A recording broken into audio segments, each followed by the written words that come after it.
Maligayang panonood at pakikinig din sa aking Malalaan YouTube channel.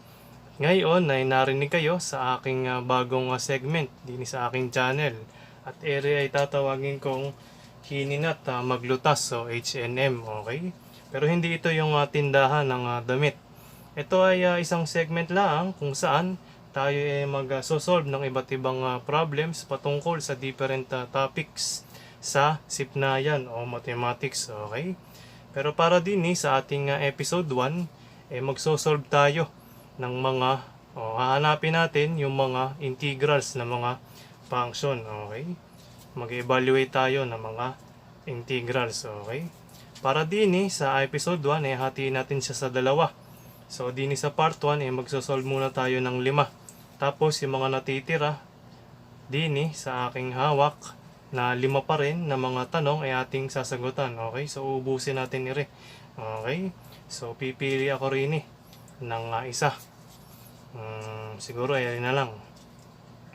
Yan. So, ang una nating napili na tanong o ating isosolve ay ere. Yan. So, meron tayo riyan na integral. Hanapin daw natin yung integral ng z to the 4th power plus 2z squared minus 1 all over square root ng z dz. Okay? So, papaano yan? Okay? Ang gagawin natin, unang-una, ay pwede nating gawin diyan yung z ay gawin nating denominator ng bawat terms. Okay? So, paghihiwa-hiwalayin natin siya. Okay? So, magkakaroon tayo rin ng z to the 4th power over square root ng z plus 2z squared over square root ng z minus 1 over square root ng z. Yun ay nakatimes sa ating differential na dz. Okay? So, bakit natin ginawa iyan? Okay? So, bakit hinati-hati natin iyan, yung mga terms? Okay? Pinaghiwa-hiwalay natin siya into into 3 fractions. Meron tayong isang fraction din sa integrand, naging 3. Kasi ang i-apply natin diyan pagka nakagani rin airing theorem na ere. Okay? Na kung matatandaan ninyo, dun sa mga nakapag integral calculus na o nag-integral calculus ngayon, kung meron kayong sa integrand nyo, ay kung meron kayong integrand na ma-express nyo na ganire. Okay? Sum o difference ng dalawa o higit pang function. Tapos kinukunan nyo siya ng integral, okay? Ere daw ay equal sa integral ng unang function plus integral ng pangalawang function, okay? Kung tatlo yan, edi integral ng una plus integral ng pangalawa plus integral ng tatlo. Okay, yun yung ating theorem na gagamitin mula rin, okay? So mula rin yung isa nating integrand laang ay naging tatlo. Magiging tatlo. Okay? So, yan. Isang fraction, naging 3. Tapos, by theorem na ere, ang gagawin natin ay i-apply natin ere para meron tayong tatlong integrals na hinahanap. Tapos, pagpa-plus natin siya o minus, depende sa sign ng mga ere, yun na yung magiging integral ni re. Okay? So, buruhin ko na ere. Okay? Pero bago natin to paghiwa-hiwalayin ay ang gawin natin diyan ay apply natin yung laws of exponents. So, tayo ay mag-divide, okay? Ito i-divide natin din So, meron tayo riyang z to the 4th power over, i-rewrite lang natin. Ayun, nabanggit ko nga sa inyo yung laws of exponents, apply natin para din sa square root ng z. Pagka yan ay sinunod natin as exponent, so kung meron ka dyang square root o yung root, bawa meron kang x, tapos square root ng x. Sa laws of exponent, kung meron kang gayaan, pwede mong isulat siya na x raised to 1/2, okay? Kasi square root, okay? Nasa denominator yung 2, okay? Kung cube root yan ay x raised to 1/3, okay? So, para diyan, dahil meron tayong square root ng z, pwede natin siyang isulat by laws of exponents na z raised to 1/2. Okay? Tapos plus, Para din naman sa pangalawang term, okay? Meron tayo riyan na 2z squared all over z raised to 1 half. So, yun din, yung square ng z ay gagawin natin z raised to 1 half. Okay? Next. Yan, pwede na tayong diyan mag-divide. Okay? Tapos, apply pa rin natin yung laws of exponents. Okay? So, meron tayo riyan na z. Dito natin isulat, z raised to 4th power minus, ibagayan yung rule. Kapag pareho yung base, yung ating exponent ay, pagka division ay magma-minus. Yung nasa taas, ima-minus yung nasa baba. So, meron tayong z raised to 4 minus 1 half. So, meron na tayo yung z raised to.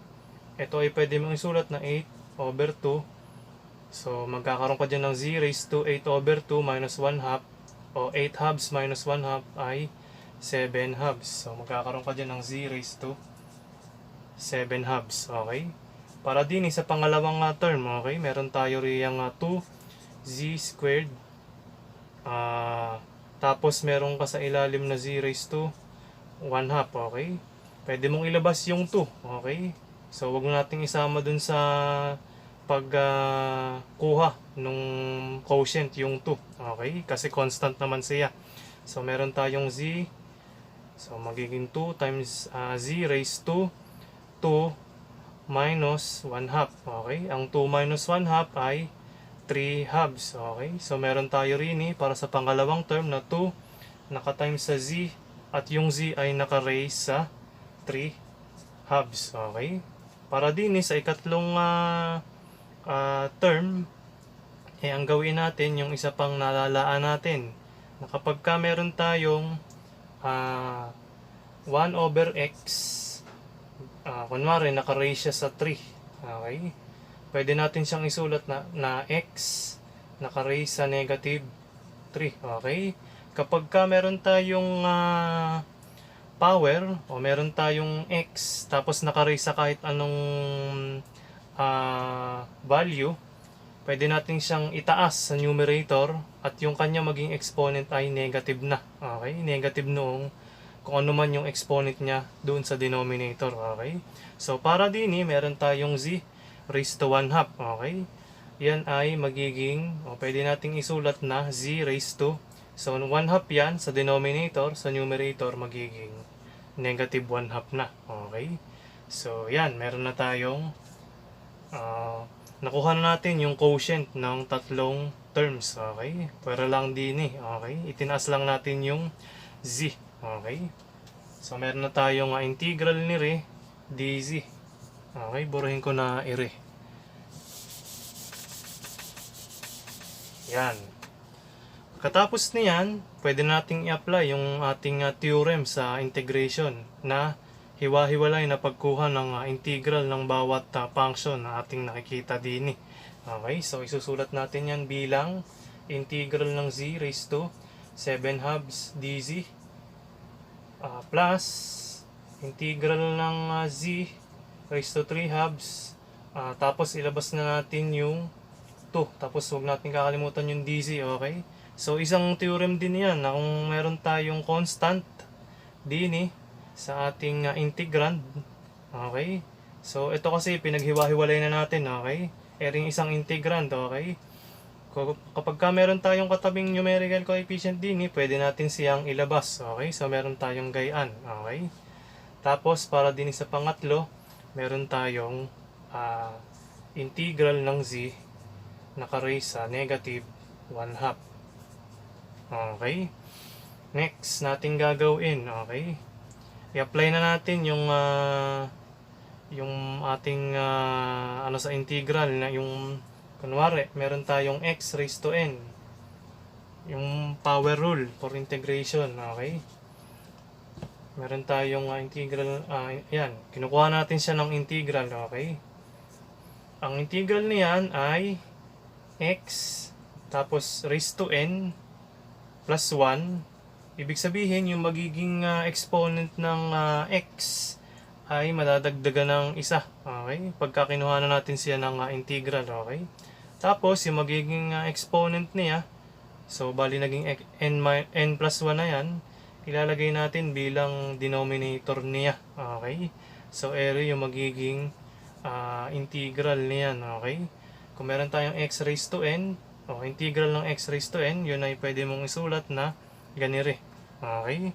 So, apply natin yan para din sa ating area, yung nakuha natin mula rito. Okay? So, kung meron ka riyang z raised to 7 halves dz, ay pwede natin siyang kunan ng integral at yun ay area. Z naka-raise sa 7 halves plus 1. Okay? Kasi dinagdagan natin ng isa yung kanyang exponent. Tapos, yung naging exponent niya, magiging denominator niya rin. Okay? Tapos, para din sa pangalawang term, ay meron tayong 2. Tapos, z naka-raise sa, ito ay 3 halves. Okay? 3 halves plus 1 over 3 halves plus 1. Kung ano yan, yan din yun. Nasa denominator. Okay? Burahin ko na yun. Okay? Tapos, minus, ano na yung integral na yan? Z raised to negative 1 half plus 1. Tapos kung ano yun, sulat mo din sa denominator. Okay? At wag nyo kakalimutan yung plus C. Okay? So, ating simplify yan. Okay? So, meron kang Z raised to 7 halves plus 1. Yan ay 9 halves. Okay?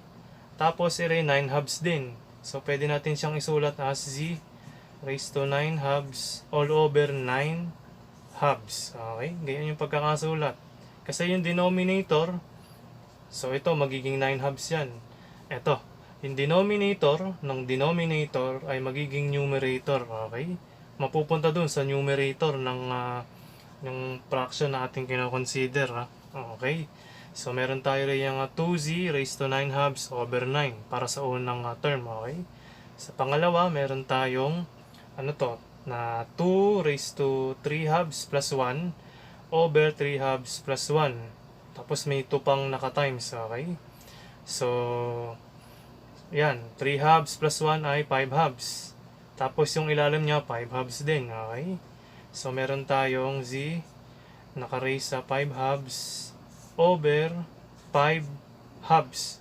So, tataas yung 2. Pero may 2 ka pa. So, 2 times 2, 4. So, meron tayo sa pangalawang term na 4z raised to 5 halves over 5. Okay? Tapos, area naman, yung 1 half, negative 1 half plus 1 ay 1 half lang. Okay? Tapos, yung ilalim niya, 1 half. So, magkakaroon tayo riyan ng z naka-raise na sa 1 half. Tapos, over 1. Kung may over 1 ka, wag na nating isulat yun. Over 1 half. So, yung denominator, so ito magiging 1 half. Yung denominator ng denominator ay magiging numerator. So, kung meron kang 2 dun, ay mapupunta yan din. Okay? So, meron tayo sa pangatlong term na negative 2z raised to 1 half. Okay? Tapos, wag natin kakalimutan yung plus c. Okay? So, yan yung ating unang integral. Okay? O, ito yung integral ng ating unang problem. Okay? So, next. Tuloy-tuloy lang tayo rin sa ating pagsasolve. So, natapos na natin yung una. Ano kaya yung ating pangalawang isosolve? So, pili tayo rin So, area na pili ko. At area ay, ayan, naku, dalawa. Sige, ito na lang, nasa ibabaw. Ayan. Meron tayo riyan na s raised to 1/3 plus s naka-raise sa negative 1/3. So, sulat ko. S raised to 1/3 plus s naka-raise sa negative 1/3. Tapos yun ay to the 4th power. Yung sum nila. Tapos kinukuhanan siya ng integral. Okay? Ang ating gagawin mula riyan pagsamahin natin yung dalawang terms na yan. Okay? So, meron tayo riyan. O, paano natin pagsasama yan? Ang ating gagawin diyan, yung ating pangalawang term, gawin nating fraction. Okay? So, meron kang, ayusin ko yung pagkakasulat. S raised to 1/3 plus, ito magiging 1 over s raised to 1/3. Okay? In-apply ko lang yung kanina natin na yung loss of exponent. Kung saan, kung meron kang x raised to n, pwede mo siyang isulat na 1 over x raised to negative n. O, kung meron kang x raised to negative n, yun ay equal sa 1 over x raised to negative ng negative n. O pwede mo isulat na x raised to n na nangyari din sa pangalawang term ng ating integrand. Okay? So, yan yun. Tapos, naka-raise pa rin siya sa 1/4. Sa 4. Okay? Sorry, 4 ds. Okay? Yan, mapagsasama na natin dahil ito ay naging fraction ha. Kukunin natin ng LCD. Ang LCD niyan ay s raised to 1/3. Tapos yung sa numerator niya meron plus 1. Tapos yung para din ay meron tayong s raised to 1/3 naka-times sa s raised to 1/3. Okay? Kasi 'di ba pag sa LCD, meron tayong ganire, yung LCD divided by yung denominator nito. Ito pwede mong isulat na s raised to 1/3 over 1. So denominator nito ay 1. Eri divided by 1, eri lang 'yun. I-times mo din so magkakaroon ka ng ganire. Okay? Yung s raised to 1/3 times s raised to 1/3 ay maalalaan natin by loss of yung exponents na yung ating product rule. Okay? Yun ay 1/3 plus 1/3 laang. So ang magiging laman ng ating numerator din ay s naka-raise na sa 2/3. Okay? Nag-plus lang yung dalawang 1/3 by product rule. Okay? Tapos, yan, lagyan natin ng ds dyan. Expand na natin yung nasa numerator. Okay? So, paano yun? Yung by loss of exponents uli. Okay? So, yung numerator ay mareraise sa 4. Yung denominator mareraise sa 4 by loss of exponents. Okay? S raised to 2/3 plus 1 naka-raise sa 4. Yun ding nasa denominator. Okay? So, yun. So, by loss of exponents pa rin yan. Okay? Yung yung power na nandun sa, o yung exponent na nandun sa denominator, tapos naka-raise sa isang power of a power, ay pwede mong isulat na pagganire. S raised to 1/3 times 4. Okay? Yan yung power of a power. Kaya naging ganire yan. Okay? Yung nasa denominator. Okay? Sa numerator naman, ganire. Meron tayong s naka-raise sa 2/3 plus 1. Okay? Yun yung ating numerator at yun ay naka-raise sa 4th power. Okay? So, papaano yan? I-expand natin. Meron tayo riyan na sige, solve natin. Tapos, meron pang s naka-raise sa 2/3 plus 1. Pagsabayin na natin. So, 4 yan, ano? Naka-raise sa 4. Ere, tsaka ere. So, pagka nag-times yan, ay meron tayong x. By product rule, s raised to 4/3. Okay? Plus s naka-raise sa 2/3. Okay? Tapos, dalawang ganun. Okay? Plus 1. Okay? Yan. S raised to 4/3 plus 2s raised to 2/3 plus 1. Gayon din. Kasi pareho naman sila ng factors. Okay? Ito, pag multiply natin tong dalawang ere para makuha natin yung nasa numerator. Okay? Yung in-expand na form ng nasa numerator. So, pag nag-multiply ito, meron tayong x raised to 8/3. Tapos ito, 2 yan, 2s 6 over 3. O s, kung meron kang 6 over 3, yan ay pwede mong isulat na 2. Okay? Plus 1 times ere. Yan ay s raised to 4/3. Plus, ito naman, para din tsaka ito. So, kung meron kang 2/3 at 4/3 ay meron kang 6/3. Okay? Pag nag-add yun, yung 6/3 ay 2. Okay? So, meron tayo riyang 2 s squared. Okay? Tapos para din naman, 2/3 plus 2/3, s to the 4/3. Okay? Pero 2 times 2 ay 4. 2 times 2, 4. Tapos s naka-raise sa 4/3. Tapos naka-times sa 1. So yun lang din yun. Eri. 2s raised to 2/3. Okay? Tapos para doon naman sa pangatlo, kung meron kang 1 na naka-times din tapos 1 naka-times din tapos 1 naka-times doon, di yun lang yun. Okay? Eri lang yun. Idagdag natin din s raised to 4/3 plus 2s naka-raise sa 2/3 plus 1. Okay? So, yan yung product ni ring dalawang ere. Na ere yun. Yung expanded form ni re. Okay? Yung nasa numerator. So, isulat natin yan. O, pagplasin natin muna yung mga like terms dyan. Ito, tsaka ito.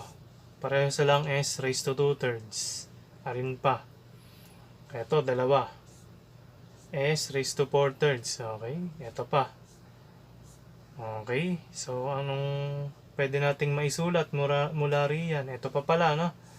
4s naka-raise sa 4/3. Magkakasama ito, tsaka ito. Okay? So, meron ka dyan na 6. 6s. Pwede nating suot na gayon. Okay? Pwede nating unahin yan. Okay? 6s raised to 4/3. Ere yun, no? 1, 2, 3. Okay? Tapos, ere. Pwede nating isulat yan. S raised to 8/3. Siya lang naman yung may 8/3 dyan. Okay? Tapos, ere lang naman. Idulo na natin tong 1 na to. Okay? Tapos, ano pa? Itong may squared na to. Dalawa sila. So, 2 times 2, 2 plus 2, 4. S squared. Okay? Alin pa? Cancel. Tanggalin na natin. 2s squared. Ito yun, dalawa. Alin pa? Ito, meron tayo rining s raised to 2/3. So, 2 plus 2, 4. S naka-raise sa 2/3. Okay? Tapos, plus 1. Okay? Over yung s raised to 4/3. Okay? Kinukuha natin siya ng integral. Okay? So, next. Anong gagawin natin? Wala riyan. Yun. Gawin na natin siyang mga denominator. Ito, gawin na natin denominator ng bawat terms. Okay? So, hati-hatiin natin siya. Paghihiwa-hiwalayin natin yung mga terms. So, magkakaroon na tayo ng, o diretso na natin dun sa theorem. Okay? Na ating nalaan sa pag-i-integrate. Okay? Pwede ito, pwede natin itong isulat na isang function. Okay? Kasama yung denominator na ere. Isang function, isa. So, meron tayong 5 function. Okay? So, meron tayo rin ng 6s naka-raise sa 4/3 over s raised to 4/3. Okay? ds plus s. Integral ng s naka-raise sa 8/3 over s raised to 4/3 ds plus integral ng 4s squared over s raised to 4/3 ds. Yun pa. Plus integral ng 4s raised to 2/3 over s raised to 4/3 ds plus 1 over s raised to 4/3 ds. Okay? So, yan. Perform natin yung division yan ng dalawang s na yan. Okay? So, s raised to 4/3 divided by s raised to 4/3. So, yun ay 1 lang. Okay? So, matitira doon ay 6. Pero pwede nating ilabas yung 6. Itong 6 na ito dahil constant naman siya. So, matitira para din ay 6. Magiging itsura nila ay 6 naka-time sa integral ng ds o 1 ds. Hindi natin susulat yung 1 dyan. Okay? Para din sa pangalawang term, meron tayong s raised to 8/3 over s raised to 4/3. Okay? So, 8 minus 4, 4. Okay? So, mangyayari ay magkakaroon tayo rin ng integral ng s raised to 4/3. Okay? ds plus ito, pwede natin ilabas yung 4. Kung meron tayong 2, pwede natin siyang i-express na 6/3. Okay? So, meron tayo rin yung 4 integral ng s naka-raise sa 6/3 minus 4/3. Yun ay s raised to 2/3. Okay? Plus, rin naman, meron tayo rin yung 4, ilabas natin. Tapos, integral ng s naka-raise sa, kung meron kang 2 at 4, 2 sa numerator, 4 sa denominator ng mga exponent, yun ay magiging s raised to negative 2/3 ds. Okay? Tapos para din sa huli nating, kulang pala yan. Sa huli nating term ay meron tayo riyang integral ng s naka-raise sa negative kasi itinaas natin. Okay? So kung positive yung exponent niya sa ilalim, magiging negative na pag pumunta sa ibabaw. Okay? So meron tayong s raised to negative 4/3 ds. Okay? So anong gagawin natin na kasunod? Okay? Evaluate natin yung integrals. Okay? So ito yung burahin ko. Hindi na siya kasya. Pagkasahin natin din eh. Okay? Yan ay magiging, pagka ganire, ano yung magiging integral na yan? Yan ay yung variable lang. Okay? So meron tayo yung 6s. Okay? Plus, din ay s raised to, ano yung 4/3 plus 1? Yun ay 7/3. Okay? Tapos yung ilalim niya ay 7/3. Okay? Gaya anong pagkakasulat? 3 to 3. Yan. Plus, meron kang naka-raise sa 2/3. Yung 2/3 ay ipa-plus mo sa 1. So, magkakaroon ka ng 2/3 plus 3/3. Yun ay s raised to 5/3. Okay? Over 5/3. Okay? So, ibig sabihin, meron kang 3 sa numerator. Pero may naka-times na 4. So, yun ay 12. Okay? Plus 4. Okay? Meron ka diyang 4, pero meron kang kinuha na integral ng s raised to negative 2/3. Okay? Ito, dagdagan mo ng isa. Yun ay negative 2/3 plus 3/3 ay 1/3. Okay? S raised to 1/3. S raised to 1/3 over 1. Tapos yung numerator ay 3. May magkakaroon ng 3. Okay? Pero meron ka pang 4 din eh. So, yan ay plus 12s raised to 1/3. Okay? Plus. Okay? Meron ka riyan sa huling term na integral ng s raised to negative 4/3. Okay? Plus mo siya sa 1 para makuha yung integral. Yung exponent plus mo sa 1. So, meron ka diyang negative 4/3 plus 3/3. Yun ay negative 1/3. So, meron ka rining s raised to negative 1/3 over 1/3. Okay? Hindi mo nasusulat yung denominator na 1. Okay? So, yung 3 na lang din eh. Okay? So, ayan yung ating nakuha na sagot pagkakuha natin ng mga integrals na ere. Okay? Tapos, wag natin kakalimutan yung plus c dahil tayo ay nag-integrate. Okay? So, ayan yung ating nasa number 2. Okay? So, next.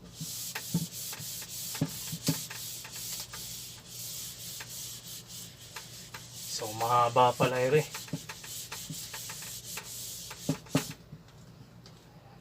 Ano ang ating susunod na pipiliin mula rin sa ating mga strips?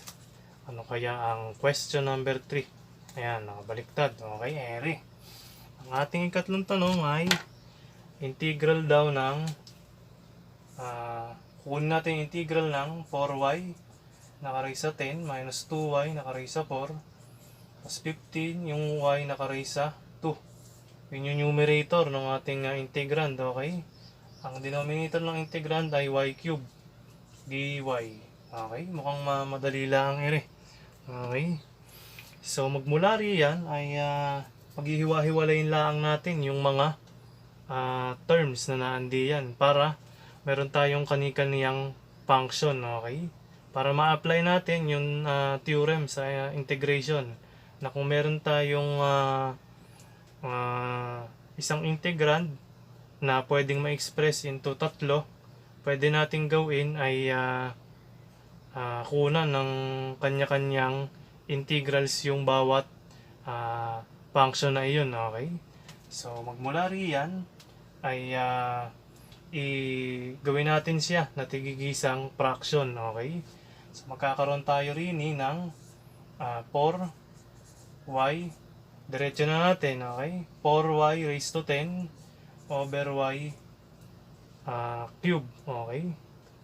Minus 2y naka-raise sa 4 over y cube, okay?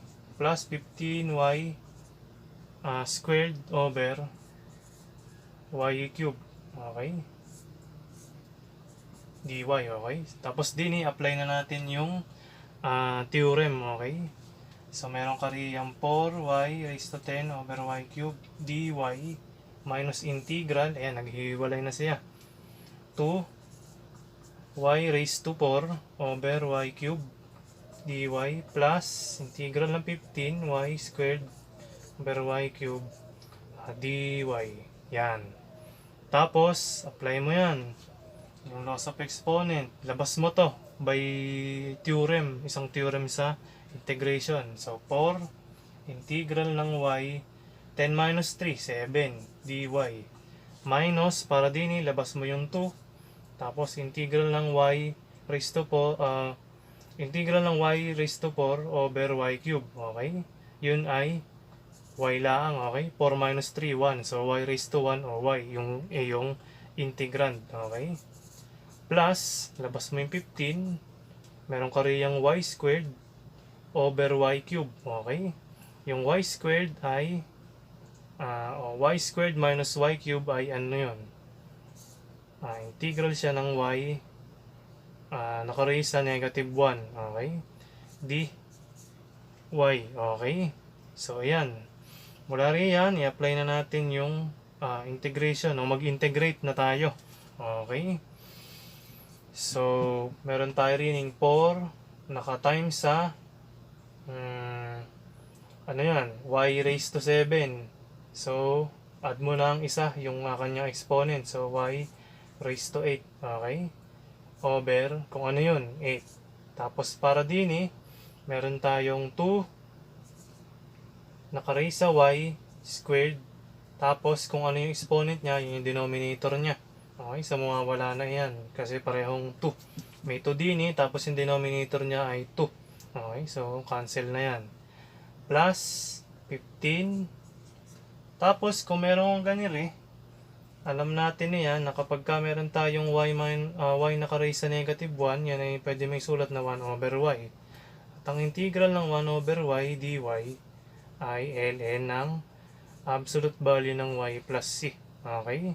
So, ang katabi ng 15 ay ln ng absolute value ng y. Okay? Dahil nag-integrate tayo, lalagyan natin yan sa dulo ng plus c.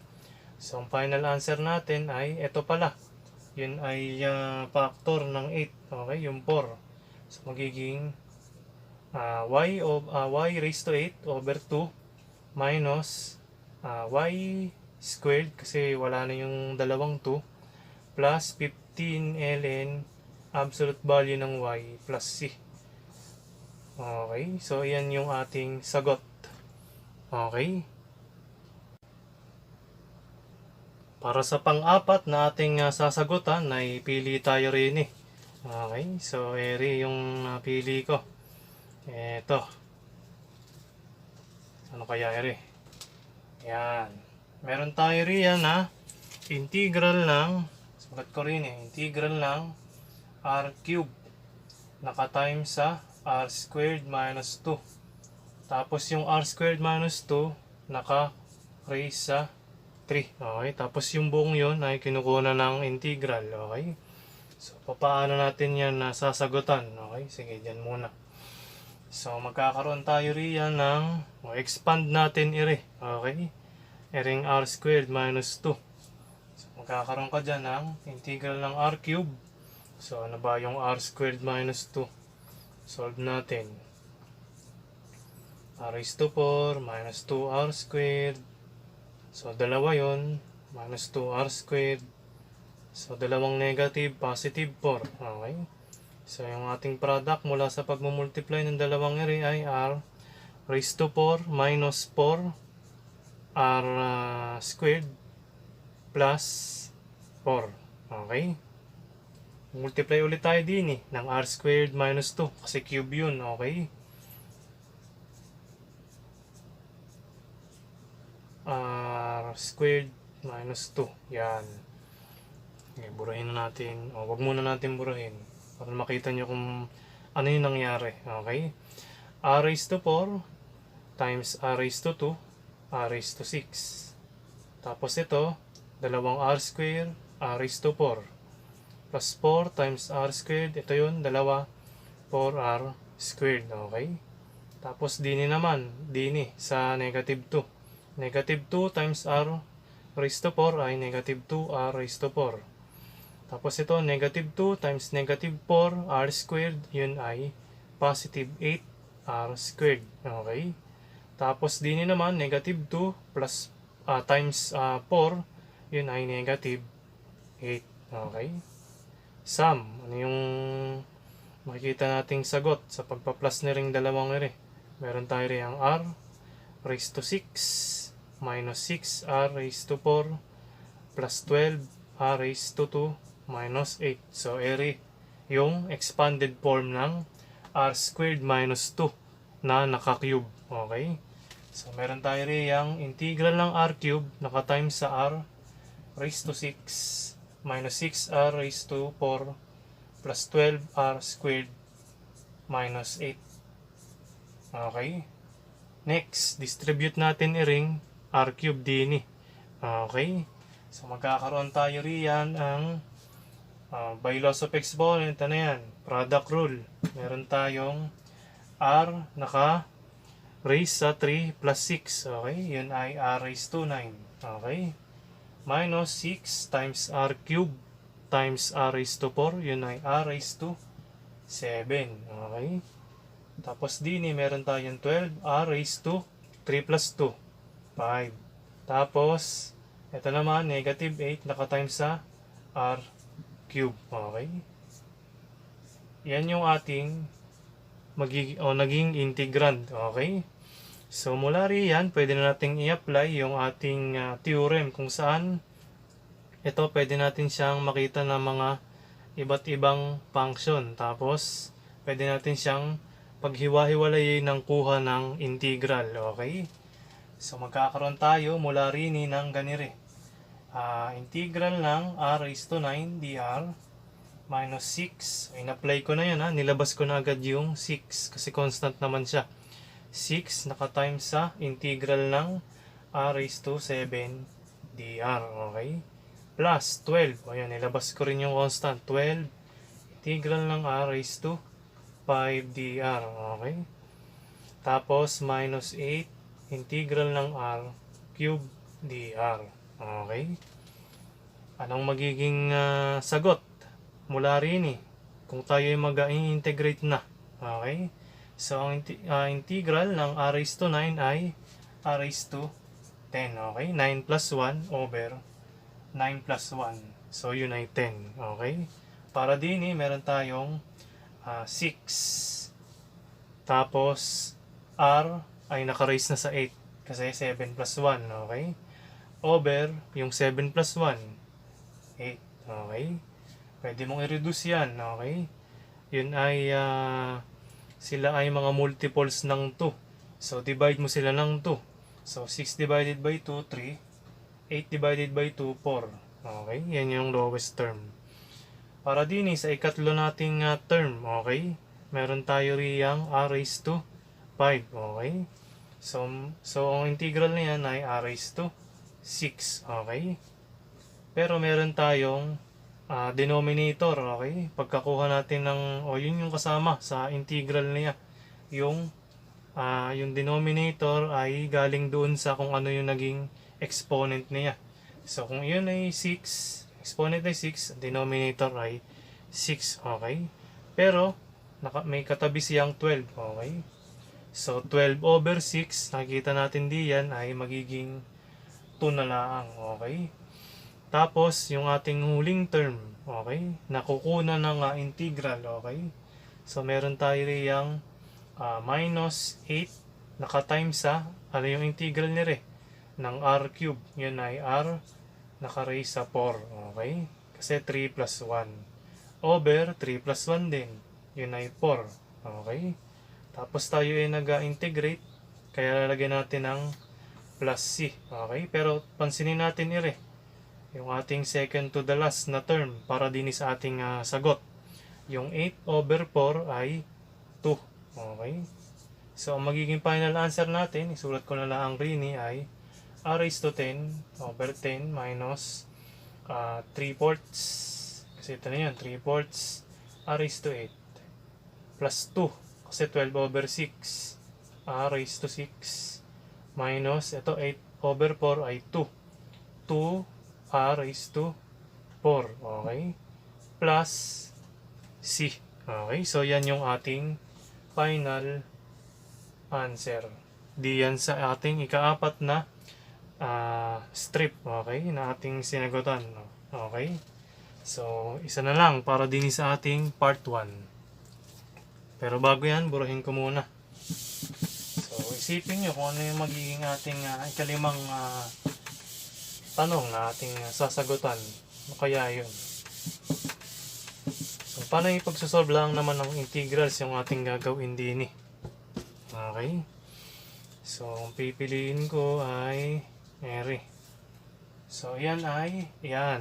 Okay. Meron tayong k plus 1 naka-times sa k minus 2. Yun yung numerator. Yung denominator ay k raised to 2/3. Yun yung ating integrand. Okay. Kinukuha natin siya ng integral. Okay, so ano una natin gagawin mula riyan? Pag-multiply muna natin yung nasa numerator, okay? So meron tayo riyang integral ng by FOIL method. Ano yung makukuha natin? K times K, K squared. K times negative 2, ito yun. Tsaka ito, negative 2K. Tapos ano yun? First, outer, inner.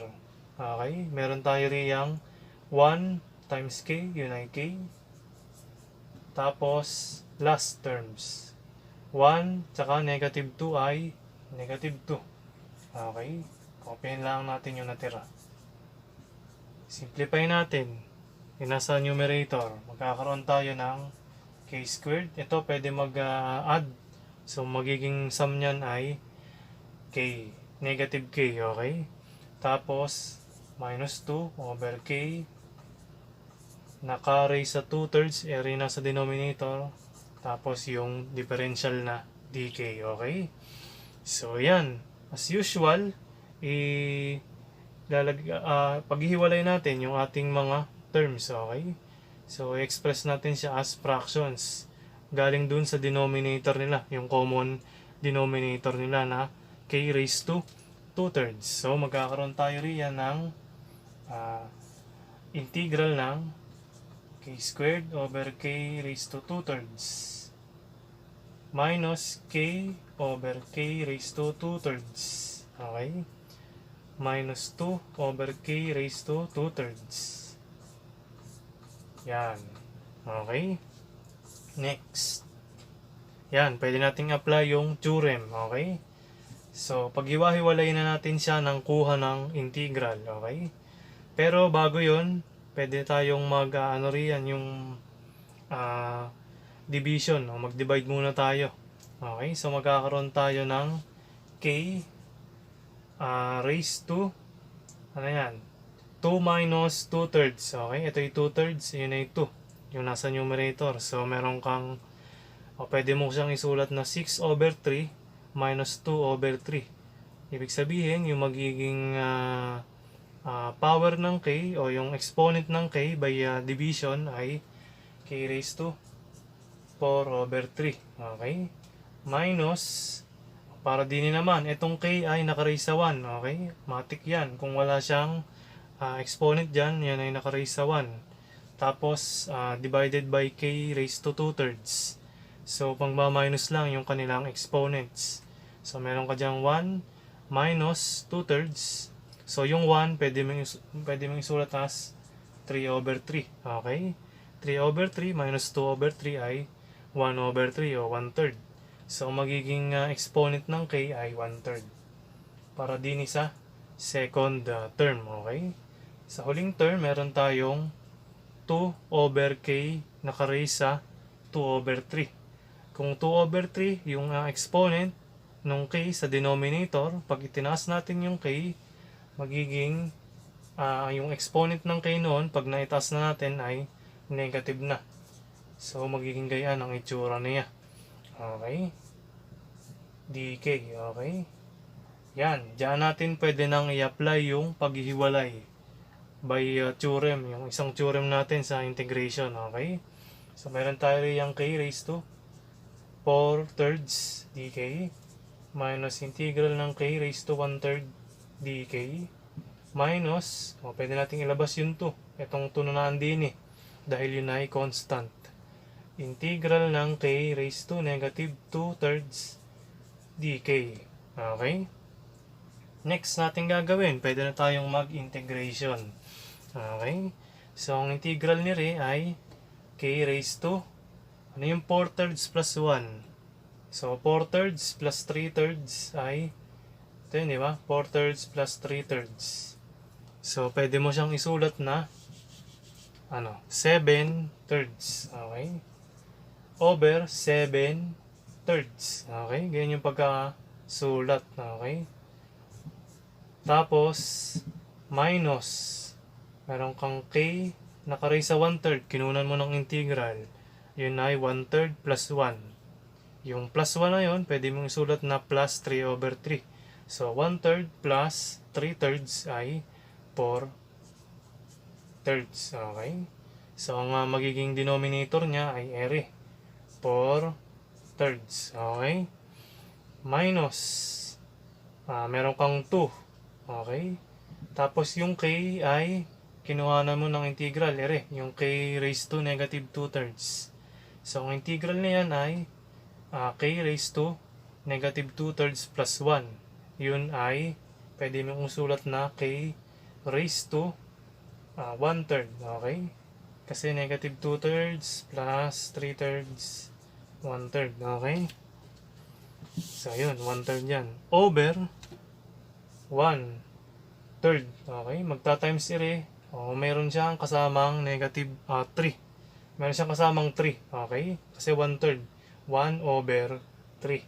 Denominator ng denominator ay magiging kasama o katabi o ka-times nung nasa numerator. Okay? So, ito magiging 6. Okay? Tapos, mawawala na yan. Pag dinivide mo sa 1, yun na magiging sagot. So, i-rewrite natin yan. Meron tayo riyang 6 times k raised to 1/3. Okay? Dahil nag-integrate tayo, yung ating final answer ay merong plus c. So, area na yun. Okay, ganyan lang yung gagawin natin diyan. Ginawa natin din sa number 5. Okay? So, abangan sa ating part 2. Yung nalalabi pang mga 5 tanong. Okay?